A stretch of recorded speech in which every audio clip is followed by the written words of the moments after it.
नमस्कार, आप देख रहे हैं न्यूज 18 बिहार झारखंड। मैं हूं आपके साथ रुचिका राज।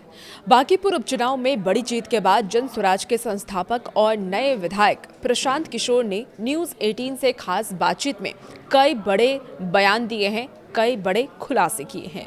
उन्होंने साफ कहा है कि वो कभी भी मुख्यमंत्री सम्राट चौधरी या आरजेडी नेता तेजस्वी यादव के साथ समझौता नहीं करेंगे। उन्होंने यहां तक कहा कि जरूरत पड़ी तो वो जन स्वराज पार्टी बंद कर देंगे, लेकिन इन दोनों नेताओं से हाथ कभी नहीं मिलाएंगे। देखिए, प्रशांत किशोर ने यह भी कहा है कि अगर मुझे इनमें से किसी एक को चुनना होता तो मैं पहले ही उनके साथ होता। हमारी राजनीति सत्ता पाने के लिए नहीं, हम विधायक बन करके ठेका पट्टा कमाने नहीं आए हैं। हार मंजूर है, जन स्वराज बंद करना भी मंजूर है, लेकिन समझौता नहीं करेंगे। उन्होंने बांकीपुर उपचुनाव में बीजेपी की हार को पार्टी की अपनी गलतियों का नतीजा बताया। उन्होंने यहां तक कहा कि बीजेपी ने गलत फैसले लिए और जनता को हल्के में लिया। उन्होंने दावा किया है कि बिहार की जनता ने सम्राट चौधरी के नेतृत्व को स्वीकार नहीं किया। यह संदेश बांकीपुर के चुनाव नतीजे से साफ मिला है। प्रशांत किशोर ने यह भी कहा कि बीजेपी को यह नहीं मान लेना चाहिए कि सिर्फ प्रधानमंत्री नरेंद्र मोदी के चेहरे या लालू प्रसाद यादव के डर से लोग हमेशा उसे वोट देते रहेंगे। उन्होंने कहा कि जब जनता को बेहतर विकल्प मिलता है तो वो तुरंत फैसला बदल देती है।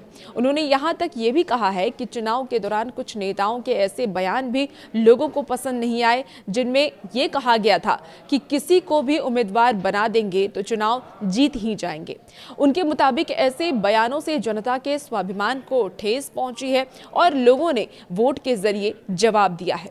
बांकीपुर के विकास को लेकर के प्रशांत किशोर ने अपना रोड मैप भी बताया। उन्होंने कहा है कि उनके क्षेत्र में विधायक से जुड़े किसी भी काम में भ्रष्टाचार नहीं होने देंगे। उन्होंने ये भी वादा किया है कि अगर 1 साल के भीतर सरकारी स्कूलों की शिक्षा व्यवस्था में सुधार नहीं हुआ तो गरीब परिवारों के बच्चों की निजी अंग्रेजी स्कूल में पढ़ाई का खर्च भी वो खुद उठाएंगे।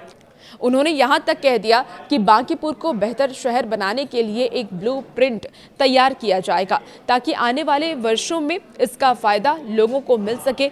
जातीय राजनीति के सवाल पर प्रशांत किशोर ने यह भी कहा है कि जब जनता के सामने अच्छा उम्मीदवार और मजबूत मुद्दा होता है तो लोग जाति से ऊपर उठकर वोट करते हैं। उन्होंने दावा किया कि बांकीपुर के सभी वर्गों और जातियों के लोगों ने उन्हें समर्थन दिया है। प्रशांत किशोर ने यह भी कहा है कि उनका मकसद विपक्ष या सत्ता का चेहरा बनना नहीं है, वो बिहार के आम लोगों की आवाज बनना चाहते हैं। उनका यह भी कहना है कि उनकी राजनीति का मुख्य मुद्दा शिक्षा, रोजगार, पलायन रोकना और बिहार का विकास करना है।